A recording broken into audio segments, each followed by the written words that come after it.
Fishing. Fishing is a staple of modern video games, always managing to weasel its way into the strangest of places. Why you helping her? She's a cop! From being a calm, relaxing way to break up the pacing and just relax, to being a constant fight for your fucking life. Putting fishing into your games is guaranteed to bring it up at least an IGN rating or two, which is why so many games need to find a way to put it in there somewhere. I can vividly remember the first fishing minigame I ever played. It was fishing in We Play. For some reason that I have never and will never understand, this game connected with me on a level that 5-year-old me only got from juice pouches and eating mud. So I want to take a look at just a bunch of fishing minigames and figure out why. Why do these games connect with players so much? People always claim that it's because it breaks up the pacing or gives players a break, and I think that's wrong, or at least it's not exactly right. And I'll also be tier listing the games because people seem to like that. So where better to start than the first fishing minigame? A lot of the time when you go into the history of video games, it's like, oh, this mechanic was invented in Jeremy's Fartville for the Atari 2600. The first game with a fishing minigame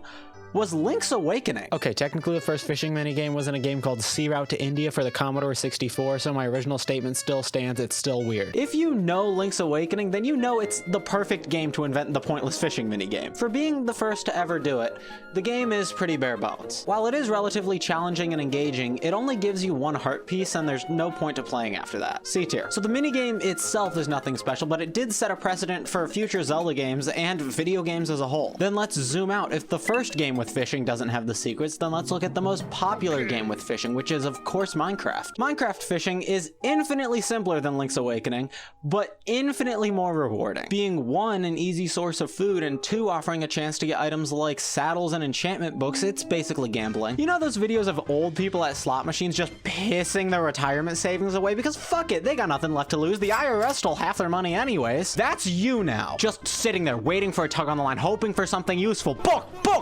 By the way, I did this for over an hour straight. I fished myself up to level 22. Now this really is a good summation of my luck in life. I love Minecraft fishing. It's simple, it's useful, and I keep coming back. S tier. Now from there, I think it's only appropriate that I talk about the second most popular fishing game. It took the world by storm. Everyone was obsessed with the chill fishing of Red Dead Redemption 2. Now, I have not played Red Dead Redemption 2. I know, I'll run into a lake at the end of the video as punishment. So instead, I've enlisted the help of my friend Dr. Skipper to write about the fishing in Red Dead Redemption 2, whose transcript I will now read to the court. Fishing in Red Dead is a resource. You stick Yo Johnson in the water and the fishies come out to play. You know you got one because it puts you in an animation to reel it in. And when you snag one, you can cook that MF up and eat him, or you can donate him to the camp, or sell it on eBay and give that money to the camp, or buy a Snickers. But be careful when fishing, because sometimes a Pinkerton can sneak up on you, and I ain't going back to jail, so if it demands war, I'm ready.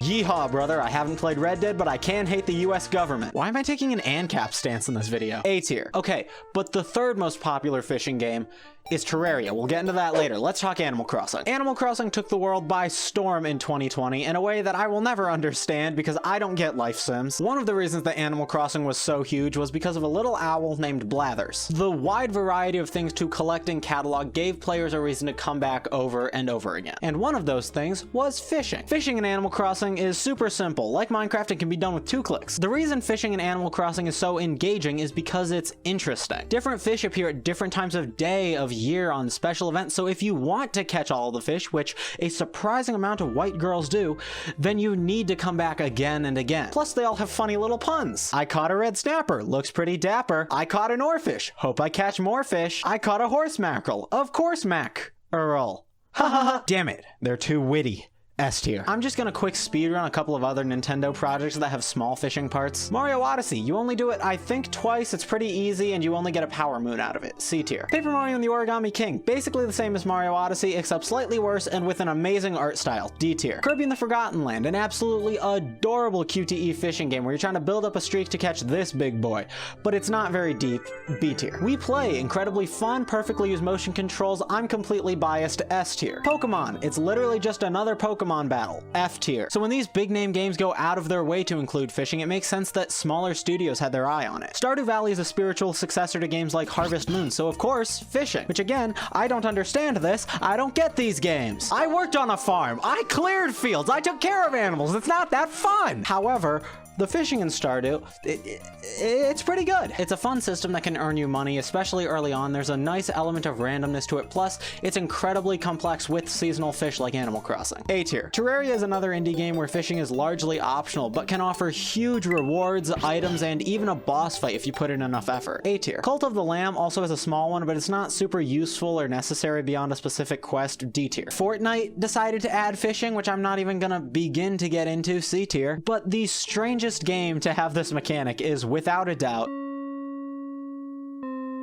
Cruelty Squad is a first-person shooter that looks like what Jordan Peterson sees when he doesn't get his benzos. Up yours, woke moralists. Yeah, yup, I know, buddy. The Marxists are everywhere. Now, take your meds. You look like a Batman villain. Cruelty Squad is a lot, and I'm not gonna get into it. But what you do need to know is that in this senseless murder rampage of a game, there's an incredibly difficult fishing mechanic, and the fish are tied to the stock market, and it's a whole thing, which really sums up the game as a whole. Now, I'm gonna be completely honest. I haven't played a ton of Cruelty Squad because I actually have a condition where I can watch TikToks without Subway stickers underneath, so I don't need all of this. So I'm not gonna rank it, but I thought it was interesting enough to bring up. And the final game I want to bring up is Dredge. Dredge is literally all fishing. But to keep the cycle from being completely boring, different fish have different mini games you need to complete in order to catch them. The game is a perfect blend of the mundane fishing aspects of something like Animal Crossing and a Lovecraftian horror atmosphere. It's a wonderful S tier. So from roguelites to first-person shooters, why do they all have fishing? As I said in the beginning, the common consensus for why games add this is to break up the pacing and give the players a second where they don't have to feel like Spider-Man. Except that argument falls apart when you're talking about games where fishing is one of the core pillars of its gameplay. Like, yes, maybe you go fishing in Red Dead Redemption 2 to take a break from the rootin' tootin' shenanigans of hearing Dutch say Arthur a lot. Arthur. But in Animal Crossing or Stardew, you don't need to take a break from your mundane tasks to go do more mundane tasks. Fishing minigames don't serve one singular purpose, they serve 5 with overlap between them. And yes, one of them is to give the player a break, so let's start there.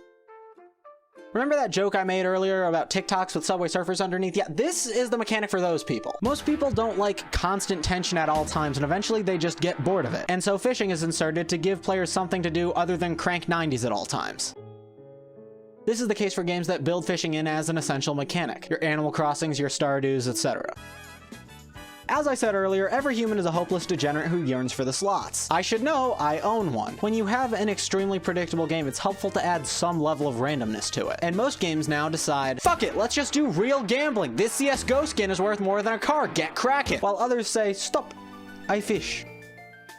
You want levels? You want points? Put rod to water, bitch. We're doing this like Papa taught ya. Dad, it's been 12 hours. Can we go home now? We're done when I say we're done. And finally, progression. Basically, the game locks progressing the story behind a fishing experience. And that Venn diagram is why fishing is so common. Because it doesn't just serve one purpose, it can be used as a stand-in for several different mechanics. There's just a special feeling that you get when you put the rod in the water and pull out something that gives you one of these 5. And gamers will eat that feeling up every time. I don't really want to do this, but I wrote it in the script, and I can't be a pussy.